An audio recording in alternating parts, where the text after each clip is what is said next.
மனமே ஆறு அந்த ஆண்டவன் கட்டளை ஆறு ஆறு மனமே ஆறு ஆண்டவன் கட்டளை ஆறு என்னங்க ஆறு என்ன இத மசாலா மந்திரவாதி மாதிரி உட்கார்ந்து மந்திரம் ஓதிட்டு இருக்கீங்க? ஐம்புலன்களையும் அடக்க இந்த மந்திரத்தை 5000 தடவை சொல்லணுமா? 1000 தான் ஆயிருக்கு, இன்னும் 4000 பாக்கி. சரி சரி, முதல்ல இந்த பால் சாப்பிடுங்க.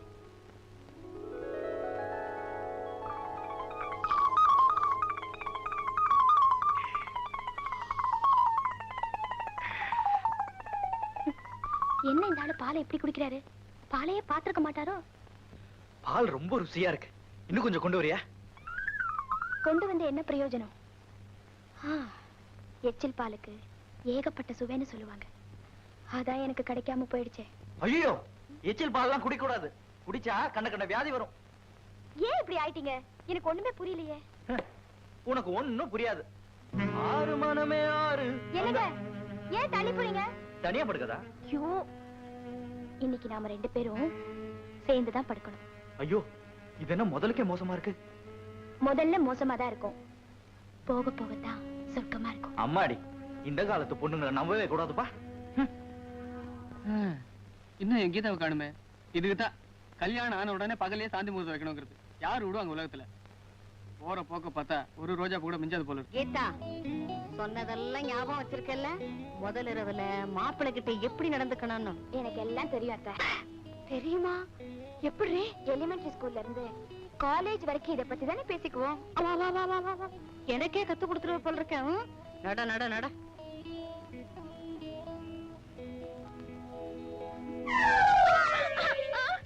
ஐயோ, பள்ளி விழுந்துருச்சே. பால் சம்பா கொண்டாடி இப்படி.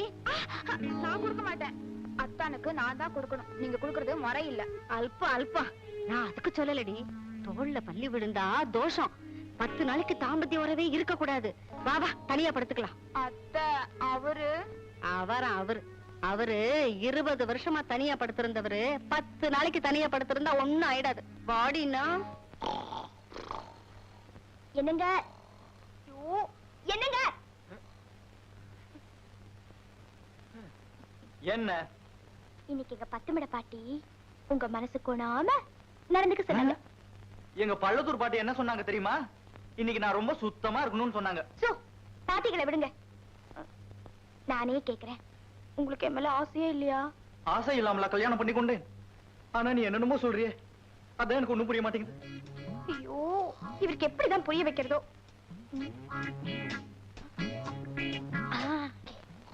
என்னங்க?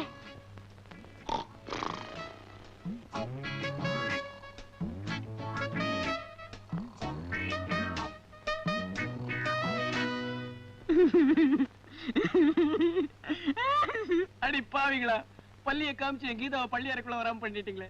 எவ்வளவு ஆசையா காத்துட்டு இருந்தேன், எல்லாம் வீணா போச்சே. இனிமே இந்த பள்ளியை ஒழிக்கிறதா என் லட்சியம். எங்க பள்ளி பள்ளி பள்ளி.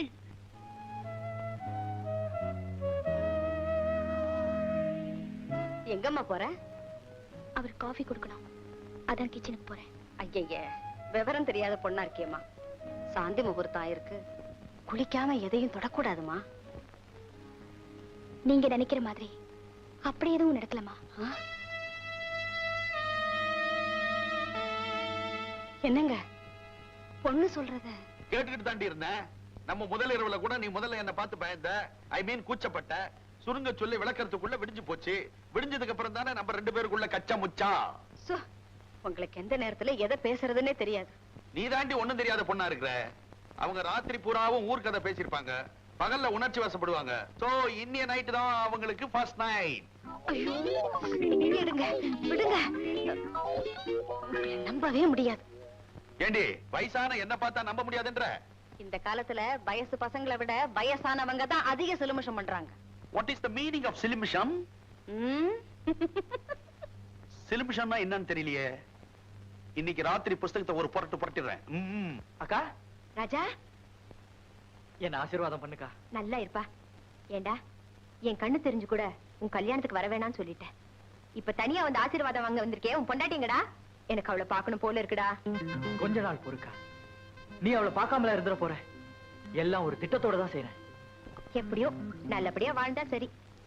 இந்தா பால் சாப்பிடு.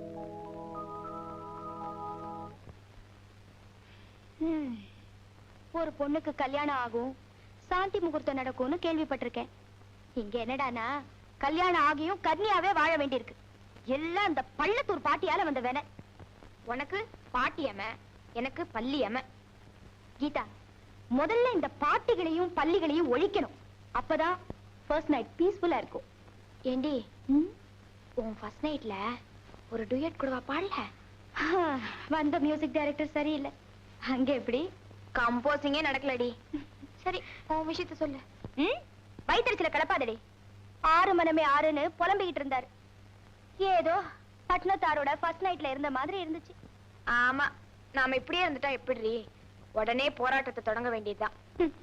இந்த நாட்டுல இதுக்கெல்லாம் போராட்டமா?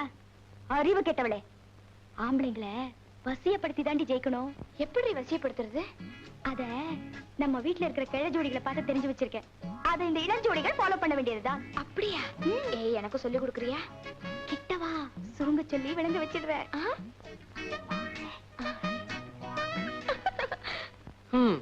என் ஃபர்ஸ்ட் நைட்ல தான் பல்லி வந்து கெடுத்துருச்சு. உனக்கு என்னடா குறை? எல்லாம் என்னோட பழி வாங்குற திட்டத்தோட முதல் கட்டம் தான். டேய் பாவண்டா ராதா, உன்னையே உயிர்க்குறையா லவ் பண்ணி கல்யாணம் பண்ணிட்டா. அவளை நினைச்சாதான் வருத்தமா இருக்கு. நான் பழி வாங்குறது ராதாவல்ல, அவங்க அப்பாவை. உனக்கு ஃபர்ஸ்ட் நைட் நடக்கிறதுக்கும் ராதாவோட அப்பா பழி வாங்குறதுக்கு என்ன சம்பந்தம்? மகளுக்கு கல்யாணம் நடந்துட்டா மட்டும் போதாது, கண்ணி கழியலனாலும் அவங்க அப்பா அம்மா கண்ணீர் விட தான் செய்வாங்க. டேய், அவர் உங்க அக்கா வாழ்க்கையை ஸ்பாயில் பண்ணதுக்காக நீ ராதா வாழ்க்கையை ஸ்பாயில் பண்றது நியாயம் இல்ல. நாகராஜ், தயவு செஞ்சு இந்த விஷயத்துல மட்டும் நீ தலையிடாத. அவர் மனம் திருந்தி எங்க அக்காவை ஏத்துக்கிற வரைக்கும் அவரை நான் விட போறதில்லை. அதுக்கு நீ எனக்கு ஹெல்ப் பண்ணணும்.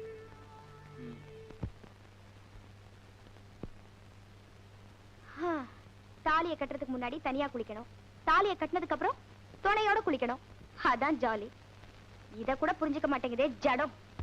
இப்ப என்ன பண்றது?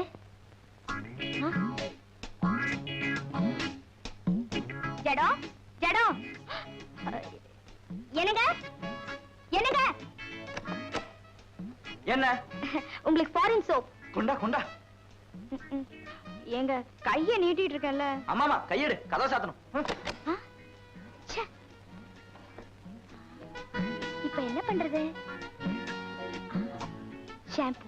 முயற்சி உடையார் இகழ்ச்சி அடையார். நம்ம சாமியார்ட்ட ஷாம்பு வச்சு ட்ரை பண்ண வேண்டியதா? என்னங்க என்னங்க, என்ன? இந்தாங்க ஷாம்பு. இதுவும் ஃபாரின் தான். ஷாம்பு? இப்பவும் கைய எடுத்துக்கணுமா? ஆமாமா, கதவை சாத்தணும்ல. சுத்த மக்கால இருக்காரு. பொண்டாட்டி மனசை தெரிஞ்சுக்கிட்டு ஜாட மாடையா புரிஞ்சுக்கிட்டு உள்ள இழுத்துக்க வேண்டியது தானே. இப்ப எப்படி உள்ள போறது? இந்த டவலோட உள்ள போக வேண்டியதுதான். என்னங்க டவல்? என்னங்க, நானே உள்ள வந்து முதுகு தேய்ச்சி விடட்டுமா? எனக்கு வெக்கமா இருக்கு. நானே நல்லா முதுகு தேய்ச்சுக்குவேன், நீ போப்போ. இவரை கட்டிக்கிட்டதுக்கு ஒரு சாமியார கட்டிட்டு இருக்கலாம். இவருக்கு மீச முளைச்சு என்ன பிரயோஜனம்? கொஞ்சம் கூட புரிஞ்சுக்கவே மாட்டேங்கிறாரு. எல்லாம் என் தலை எழுத்து. வரட்டும் வரட்டும். ரொம்ப தேங்க்ஸ் ராதா. நீ கொடுத்த ஃபாரின் சோப், ஷாம்பு எல்லாம் போட்டு நம்ம பிண்டோவை நல்லா குளிப்பாட்டிட்டேன். என்னது? அப்ப உள்ள குளிச்சது நீங்க இல்லையா? நீ ஆசையா கொடுத்ததெல்லாம் நம்ம பிண்டோவுக்கு தான். பிண்டோ, ஆண்டிக்கு தேங்க்ஸ் சொல்லு. குட் பாய். கொடுத்து வச்ச நாய். உன்னைய தீர்த்து கட்டிடுறேன். ஐயோ, என்ன தவறலாம்? கீதா, இனிமே நம்ம வீட்டுல பல்லியே கிடையாது. எல்லாத்தையும் அடிச்சிட்டேன். நம்ம தாம்பத்திய உறவுக்கு இனிமே தடையே கிடையாது. அப்படியா? இந்த போர்வை. இது எதுக்கு? தப்பி தவறி ஏதாவது ஒரு பள்ளி மேல துள்ளி விழுந்துட்டா தாம்பத்திய உறவை தள்ளி வச்சிடுவாங்க. அதனாலதான் முன்ஜாக்கிரதையா இந்த போர்வையை நான் உனக்கு கொடுக்குறேன். கெட்டிக்காரத்தான். ஐயோ, உங்க மேல பள்ளி விழுந்துருச்சே. நல்ல வேளை யாரும் பார்க்கலவா. இன்னையோட கெடு முடியுது. அதான் பொண்டாட்டி கூட்டிட்டு போறேன்.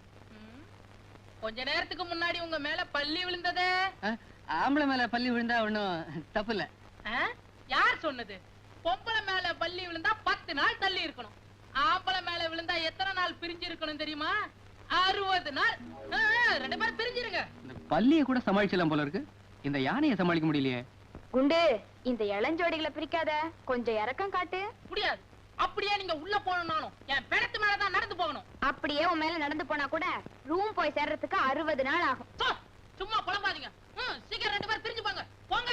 வேண்டா சீப்பா. எங்க போனாலும் இடைஞ்சலா இருக்கு. எனக்கே இன்னும் கல்யாணம் ஆகல, இவங்களுக்கெல்லாம் கல்யாணம் ஃபர்ஸ்ட் லைட் விடுவேனா? சாமியே சரணம் சரணம் பொன்னையப்பா சாமியே ஐயோ இது என்ன கோலம்? பாக்காதீங்க பாக்காதீங்கண்ணா. சரி பாக்கல. அட என்னங்க நீங்க, நான் விளையாட்டுக்கு சொன்னா ஒரேடியா திரும்பிட்டீங்களே. பாருங்க பாருங்கண்ணா. பாக்குறேன். கிட்ட வாங்க கிட்ட வாங்கண்ணா. சேலையை மேல எடுத்து போடுங்க. சேலையை நான் போட்டா என்னோட புருஷத்தன்மையே போயிடும். ஆமா, இப்ப மட்டும் என்ன புருஷத்தன்மை பொங்கி வழியுதோ? சேலை எடுத்து போடுங்கண்ணா. பொண்டாட்டி துணிய புருஷன் எடுத்து போட்டா பாக்குறவங்க தப்பா நினைப்பாங்க ராதா. இப்ப மட்டும் என்ன எல்லாரும் தப்பாதான் நினைக்கிறாங்க. ஐயே இது என்ன கையெல்லாம் சாணி அப்பி வச்சிருக்க? ஐயோ இது சாணி இல்லைங்க, மருதாணி. ஓ இந்தா கோவில் பிரசாதம். குங்குமம் எடுத்துக்க. நான் தான் மருதாணி வச்சிருக்கேன்னு சொன்னேன்ல, நீங்களே வச்சு விடுங்க.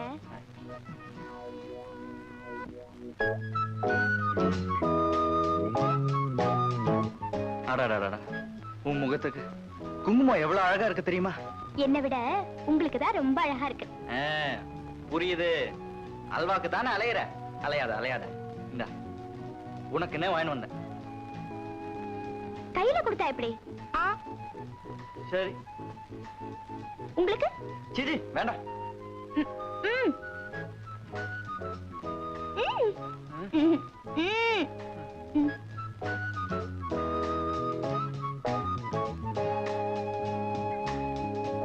அல்வா சுமாரா தான் இருக்குல்ல?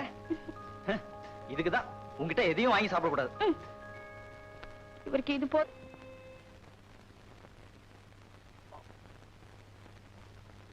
டேய் என்னடா இது இப்படி முட்டையெல்லாம் குடிச்சு வேஸ்ட் பண்ற? விட்டு இருந்தா குஞ்சாவது பொரிச்சிருக்கும்ல. உனக்கு கிண்டலா இருக்கு. கல்யாணம் ஆகி 1 வாரம் ஆகுது, ஒண்ணுமே நடக்கலடா. கூட மாட இருந்து ஏதாவது ஹெல்ப் பண்ணலாம்னு தோணுதா உனக்கு? சேச்சே இந்த விஷயத்துக்கெல்லாம் நான் வந்து ஹெல்ப் பண்ணா நல்லா இருக்காதுடா. சரிதான், உங்ககிட்ட பேசிக்கிட்டு இருக்க நேரத்துல இன்னும் 2 முட்டை சாப்பிட்டு இருந்தா தெம்பா இருந்திருக்கும். சரி வரட்டுமா? வெற்றியோடு திரும்புகிறேன். போருக்கு போற மாதிரி போறான். என்னங்க உங்க ஃப்ரெண்டு எதுக்கு முட்டை சாப்பிட்டுட்டு போறாருன்னு தெரியுதா? வாங்கி வச்சது வேஸ்ட் ஆக கூடாதுன்னு குடிச்சிட்டு போறான். இது கூட புரியல. அது சரி, இந்த முட்டை எப்படி வந்துச்சு? கோழி போட்டது. கரெக்ட். கோழிக்கு முட்டை எப்படி கிடைச்சது? தெரியலையே. தெரியல? சொல்றேன். உங்க வீட்ல கோழி இருக்குங்களா? இருக்கு. அது கூட சேவல் சுத்துறது இல்லையா? எங்க வீட்டு சேவல் நல்ல சேவல், அப்படிலாம் சுத்தாது. உங்க மாதிரிதான் உங்க வீட்டு சேவலும். அது சரி, இப்ப இந்த கோழி சேவல் கதையெல்லாம் எதுக்கு? உதாரணம் சொன்னா புரிஞ்சுக்குவீங்கன்னு நினைச்சேன், புரிஞ்சுக்க மாட்டீங்களே. நான் வரேன். சரியான தத்தி. பாவம் கோழி. இன்னும் கொஞ்ச நாள் போகட்டும். இந்த சேவல் என்னோட மகன் போய் வேற சொல்லிருக்கான். அத கூட மன்னிச்சிடலாம். ஆனா நம்ம பொண்ணுக்கு ஏத்த புருஷனா அவன் இல்லைங்கிறப்ப அவனை வீட்டை விட்டு துரத்துறதுதான் நியாயம். அம்மா என்ன நொம்மா? அவனை வெளியே அனுப்பாம அனுமார் மாதிரி வீட்டுக்குள்ளேயே வச்சு பூஜை பண்ண சொல்றியா? என் பொண்ணு மனசுக்கேத்த ஒருத்த மாப்பிள்ளையா வருவான்னு ஆசைப்பட்டேன். அம்மா, எப்போ அவர் என் மனசுக்கு ஏத்தவர் தான். வெறும் கேவலமான உணர்ச்சிகளை எதிர்பார்த்து நான் அவரை விரும்பல. முதல்ல அதை புரிஞ்சுக்குங்க. நாங்க புரிஞ்சுக்கிட்டோம், நீதான் அவனை பத்தி புரிஞ்சுக்கல. புரிஞ்சுக்க வேண்டிய நேரம் வரும், அப்போ புரிஞ்சுப்பேன். இவகிட்ட என்னங்க பேச்சு? நாமளே இதுக்கு சுருக்கமா பேசி ஒரு முடிவு எடுக்கலாம் சொல்றியா? ஓகே.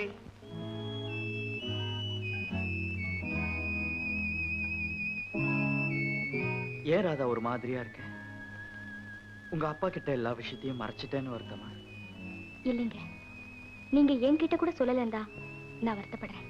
உன் மேல வச்சிருந்த அன்புதான் என்ன தவறு பண்ண வச்சிருச்சு. என்ன மன்னிச்சிரு ராதா. என்னங்க நீங்க என்கிட்ட போய் மன்னிப்பு கேட்டுக்கிட்டு? இல்ல ராதா, இவ்வளவு அவமானத்துக்கு அப்புறமும் நான் இந்த வீட்டுல இருக்கிறது உனக்காகத்தான். நீ சொன்னா நான் இப்பவே போயிடுறேன். வேண்டாங்க. அப்படி ஒரு நிலைமை வந்தா உங்களுக்கு முன்னால வெளியே போறது நானா தான் இருக்கும். ராதா. ஆமாங்க, எங்க அப்பாவுக்கு வேணும்னா அந்தஸ்து மட்டுமே முக்கியமா இருக்கலாம். ஆனா எனக்கு உங்க அன்பு ஒண்ணுதாங்க தேவை. என்ன ராதா இது? சரி சரி, நீங்க காலையில இருந்து ஒண்ணும் சாப்பிடல, வாங்க. வேண்டாம் ராதா. நீங்க ஏன் தயங்குறீங்கன்னு எனக்கு நல்லா தெரியும். நிச்சயமா உங்க கௌரவம் பாதிக்கிற மாதிரி ஒரு நாளும் நடக்காது.